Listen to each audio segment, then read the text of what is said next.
अब तक रउआ दिखली पूनम के मर्दन के पार्टी में बुलावे खातिर मिथिलेश लाखन के थप्पड़ मारत बा और पूनम के घर छोड़ के आवे खातिर कहत बा। रास्ता में लाखन के ई बात खल जात बा कि ऊ पूनम के पास होखला पर ओके कोनो गिफ्ट ना दे पाइल और ऊ एगो औरत के कान से झुमका खींच के पूनम के तोहफा में देत बा। संडे के दिन ई परिवार साथ में खाना खाए ले। फूलन ठाकुर खुद मटन बना रहल बाड़े।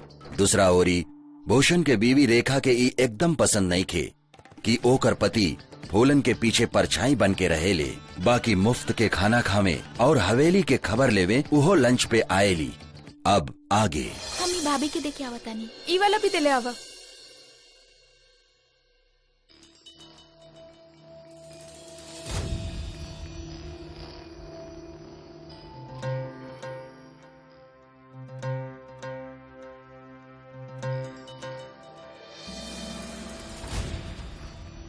कॉलेज के फॉर्म भर दिया, जमा करा दे अब कल।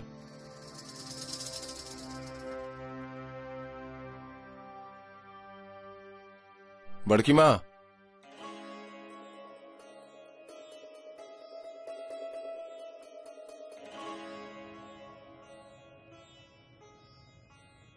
तीखा कुछ कम रख ले बानी का रहुआ। पिछला बार रेखा के गला में जौन अटक गयल रहल। बाकी रहुआ के तो ज्यादा तीखा पसंद बा। खाना के तीखापन से ज्यादा संबंध के मिठास पसंद बा हमरा। गोड़ लगाता नहीं बड़का पापा।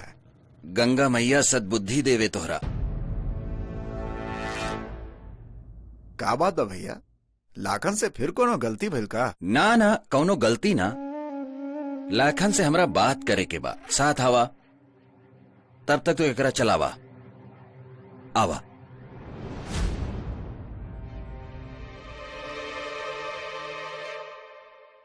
प्रणाम भाई साहब।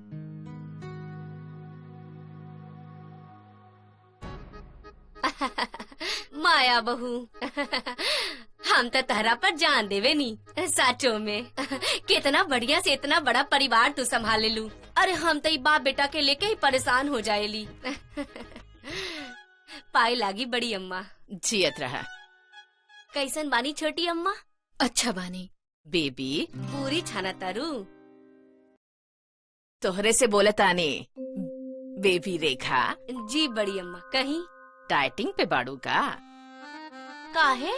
ना अपन शरीर पे इतना वजन लाद के जौन चलत आड़ू। का अम्मा जी, रहुआ अपन तिजोरी के सारा सोना हमरा पे लाद दी, तब जाके वजन थोड़ा कम हो जाई। कमीनी लुटेरी दुल्हन, हमार तिजोरी पे नजर गाड़े आवेलू तू एह जा। बहुत हंसावे नी रहुआ बड़ी अम्मा। लाई गोड़ दबा दे थई हमरा। हम मेहमान से हंसी मजाक करेली, गोड़ ना दबावेली। मेहमान माना तानी की बंटवारा हो चुकल बा बड़ी अम्मा, पर हाई हमरा औरे छोड़ बहू। हाँ, एक घर में जितना बहू बाड़न सब सुबह से रसोई में लगल बाड़न। तू तो कहीं नजर ना आईलू हमरा।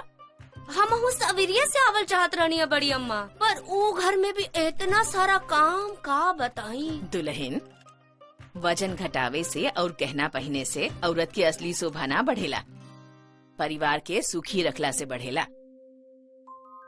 बात समझ में आयल होके तो 2-4 रोटी तू हो सीखला, और ना भी समझ में आयल होके तब वो सीख ली। हाँ जी बड़ी अम्मा जी। जा हाँ जा।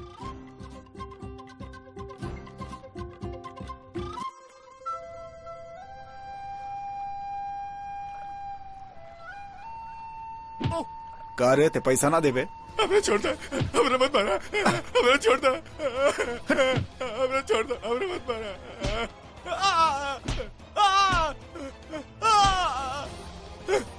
ठाकुर साहब बचा ली। ठाकुर साहब,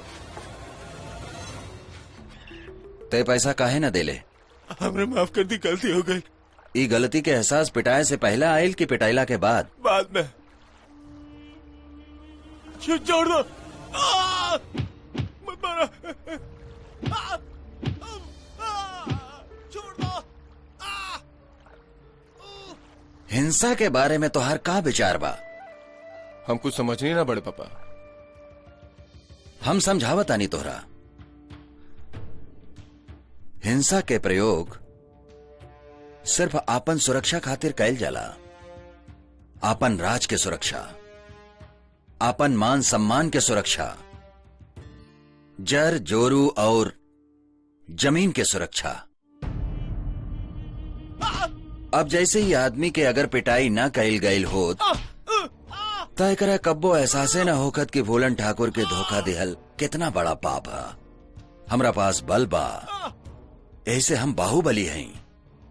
यहाँ के जनता हमरा सम्मान देवेले, आपन राजा माने ले।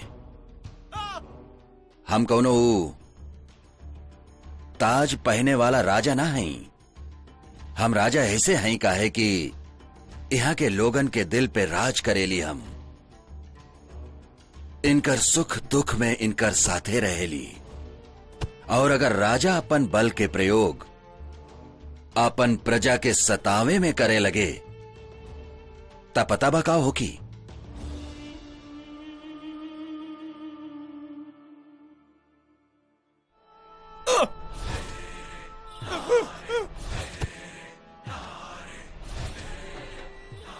झुमका निकाला जरा। लाखन ठाकुर उकाबा ना ये हमार बिहार पे मिलल रहे।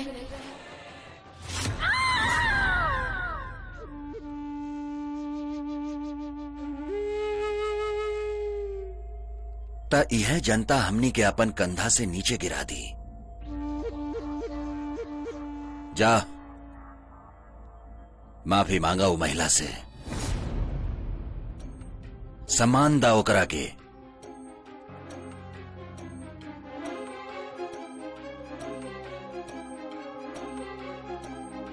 बड़े पापा रहुआ ना, अगर मामला तोहार निजी जिंदगी के फैसला के होखे ता तुम स्वयं फैसला ले सकेला। लेकिन अगर मामला बेगूसराय के बा ता ओकर फैसला केवल और केवल फूलन ठाकुर ही ले सकेलन। जा माफी मांगा।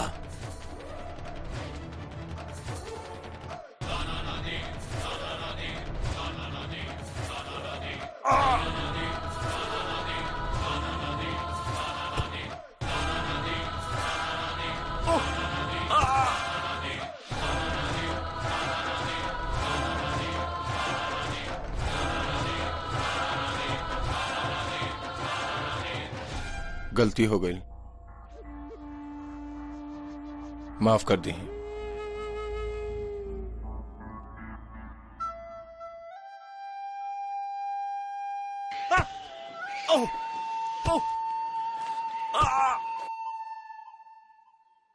और ये रहल हमरा तरफ से हर जाना। ठाकुर साहब एकर का जरूरत रहे? अगर रउआ लोग के दिहल सम्मान हम अपन सर पे चढ़ा सकेली ता अपन गलती खातिर हाथ जोड़ के अपन सर झुका भी सकेली। चला लाखन, मटन पक चुकल होगी।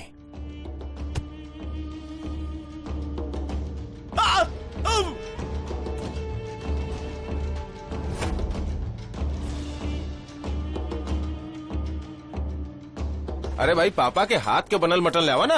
हाँ लावा भाई, लावा लावा हाँ? लावा।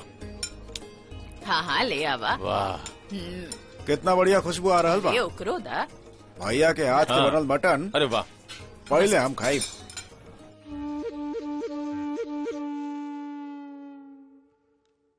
जा माफी मांगा वो महिला से।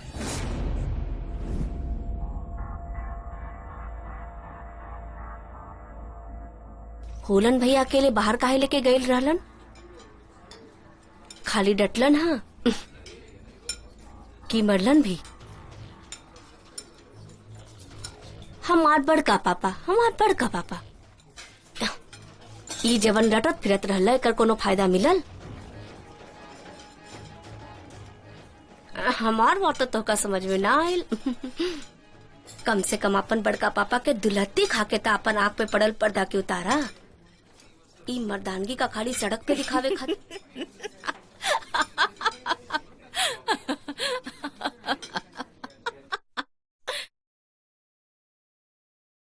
दुल्हन चुटकुला सुना रहल बिया।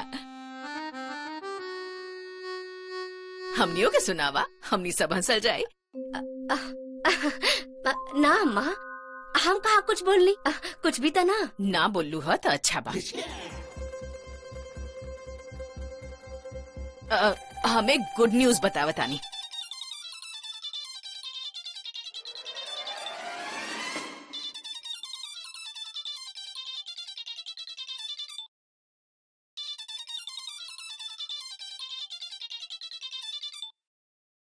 अरे बुढ़िया, जब फोन उठावे के नहीं खे तो रखले का है बाड़ू?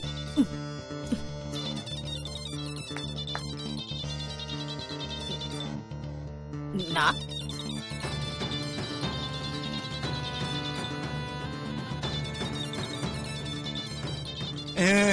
हमार बजल।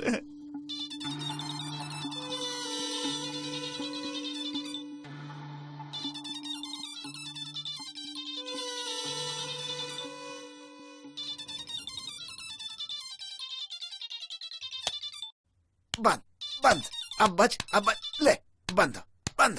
हाँ। हाँ। हो गए, बंद हो गए। अबे दरोगा, तोरा का तबाना फोन लेवे के, आपन फोन काहे तोड़ ले तू? भैया जी हमार फोन तोड़ देले, जो वो गिफ्ट कर ले रानी। अरे हमार फोन तोड़ दे। अच्छा छोड़ो, कचुआ निकाल ले। डिस्टर्ब कर देहलस। हम का कहत रहनी, इहे की गुड न्यूज बा। पुन्नी कॉलेज में एडमिशन लेहल चाहतिया।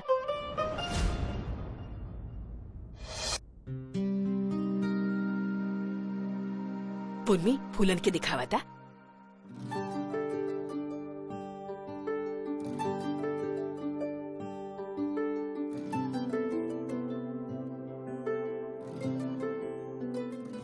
कौन सा विषय लिहल चाहेलू? जी अरे पापा, एकरा से का पूछ रहल बानी? एकरा से नाम पूछब तो जवाब आवे में 1 हफ्ता लग जाई। बीए कही चाहत बिया, English honours. BA English honour? Very good, I am proud of you Punni. अरे वो कही कि उनकरा गर्व बा पूनम पे। हमार आधा बात तो एकरा बुझाइबे ना करेला। पुन्नी, ई अनएजुकेटेड पुलिस छोटी के भी अपन साथे ले जो ना कॉलेज। कहाँ जीजी, ये कोनो उम्र बा हमार पढ़ाई करे के? पढ़ाई खातिर उम्र जरूरी ना होखेला, लगन जरूरी होखेला। पुन्नी के देखा कितना लगन के साथ रात भर जाग जाग के उ अपन पढ़ाई पूरा कैलस हिया और प्रथम दर्जा में पास भइल हिया। नाम रोशन कर देहलस ही हमार। वरना बाकी सब लोग तो चाकू छुरी के दम पे बड़ बड़ डिग्री लेके बैठल बाड़े। हमार बड़का पापा ई जवन रटत फिरत रहला, एकर कोनो फायदा मिलल? कम से कम अपन बड़का पापा के दुलहती खा के ता अपन आँख पे पड़ल पर्दा के उतारा। अगर मामला तोहार निजी जिंदगी के फैसला के होखे ता तुम स्वयं फैसला ले सकेला, लेकिन अगर मामला बेगूसराय के बा ता ओकर फैसला केवल और केवल फूलन ठाकुर ही ले सकेला। तो हो गई फैसला, पुन्नी बीए में एडमिशन ली। अरे वाह, क्या बात बा। पढ़ के का कर ली है?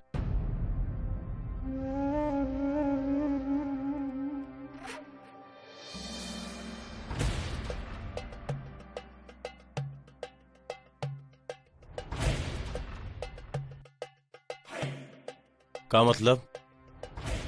बात काटे खातिर माफी चाहता नहीं, लेकिन कॉलेज जाके क्या करी है? गवर्नर बने के बाद कि टीचर बने के बाद कि दरोगा?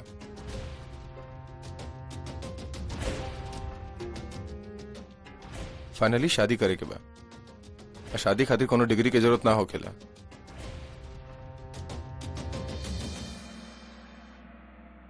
माया भाभी के देख ली, कॉलेज नहीं की गई आज तक, 5वीं के बाद स्कूल नहीं गई।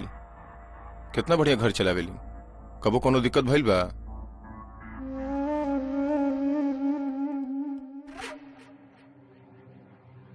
साफ साफ बोला कि तू कहल का चाहत बड़ा। बड़े पापा बात अगर बेगूसराय के बा तो जवन फैसला ली ही, लेकिन बात हमार निजी जिंदगी के बा। तो हम ना चाहेली कि हमार होखे वाली धर्म पत्नी कॉलेज पढ़े खातिर जाए।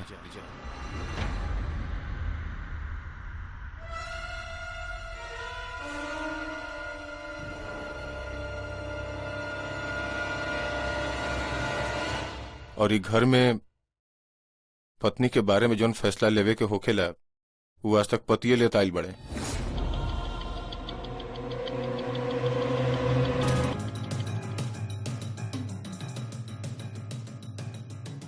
माना तानी हम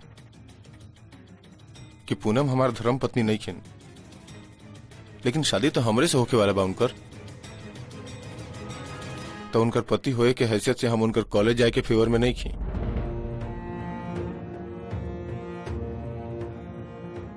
और हम चाहेनी कि शादी के बाद ही घर संभाले। जितना पढ़े के रहे पढ़ लेलिन, बच्चा लोग के ABCD सिखावे खातिर काफी बा।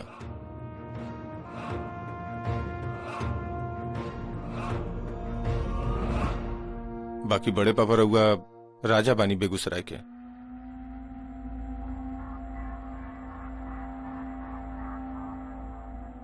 फैमिली के भी बड़ बानी, जौन कहब मान जाई।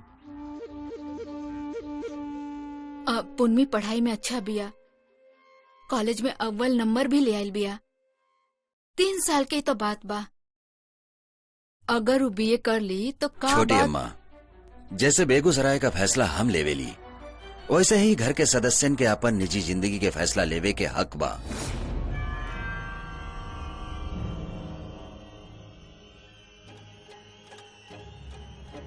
अगर पूनम के होखे वाला पति ई चाहेले कि पूनम कॉलेज ना जाए, तब पूनम कॉलेज ना जाई।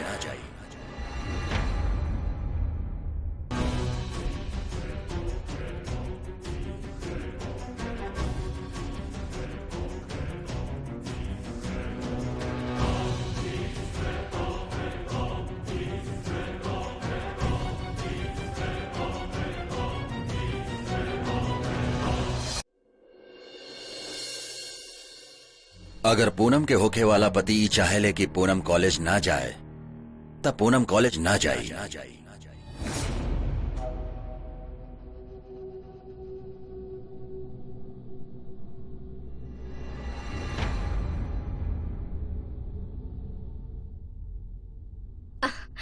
बहू, भाई साहब के बनावल मटन तो नहीं दे दा। बड़ा करारा बनल बा। देखा इतना बा कि मुंह जल रहल बा, फिर भी और खाए के मन कर रहल बा। अरे वो देखा, व्योम के थाली भी खाली पड़ल बा। एक रोटी ओकरो परोस दा बहू।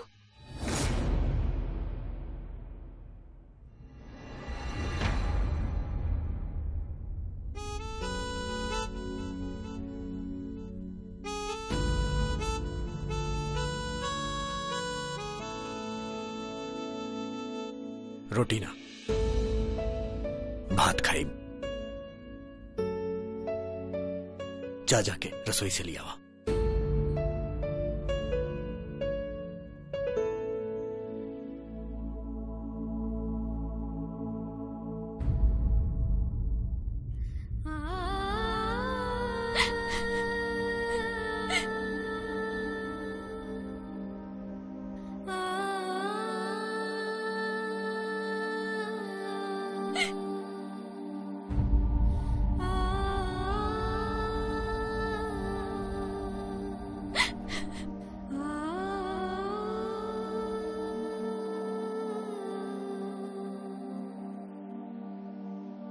पुन्नी,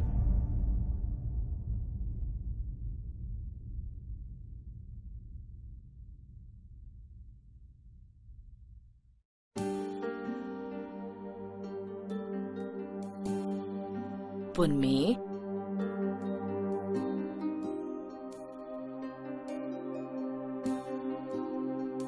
पुन्नी, ए बेटा,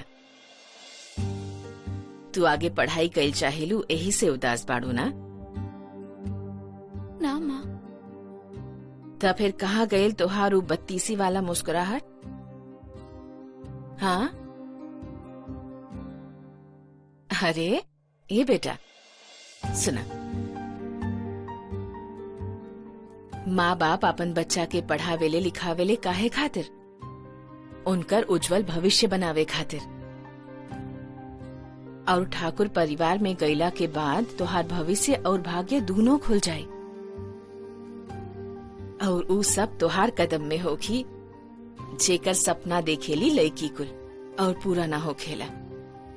फूलन ठाकुर के घर के बहू बने खातिर बेगूसराय के कौनो भी लड़की तैयार रहे, लेकिन उ ई सौभाग्य तोहरा के दिले।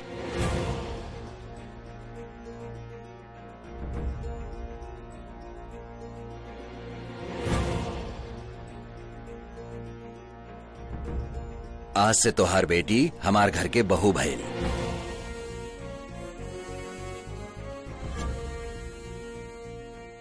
हम अपन सबसे बड़ बेटा मिथिलेश के शादी इहे साल कईनी है। अब हम पूनम के लाखन खातिर चुन रहल बानी।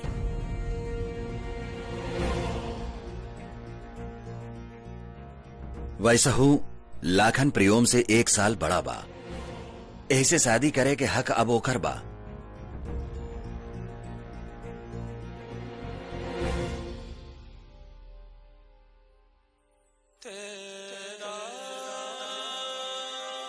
मंचिता, हाथ जोड़ के हमरा शर्मिंदा मत करा। खून के रिश्ता में भले ही हम और भूषण भाई बानी जा, लेकिन तू अपन खून दे के रिश्ता बनौले बाड़ा। बिना कौनो लोभ और लालच के हमेशा ढाल बन के हमार रक्षा कैले बाड़ा। ये हमार सौभाग्य बा कि पूनम हमार घर के बहू बन रहल बिया।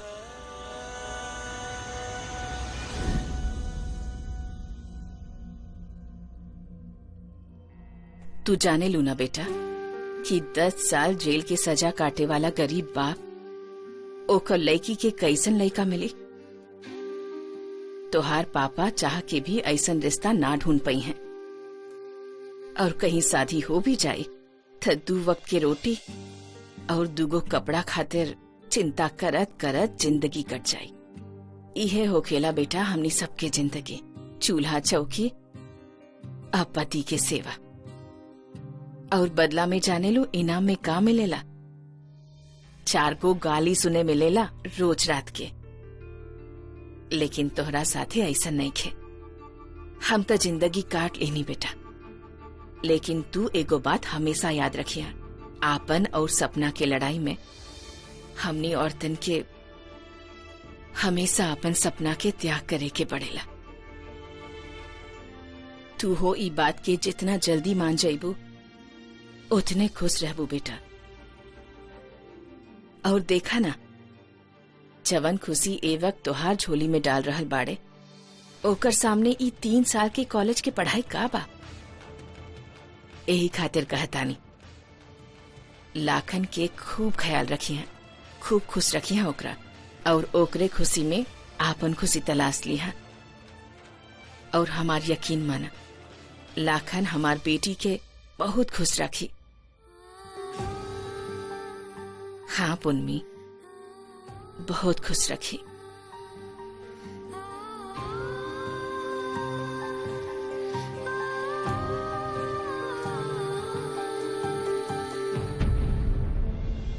उ 2 कौड़ी की औरत खातिर हमरा के ओकर सामने माफी मांगोलनु।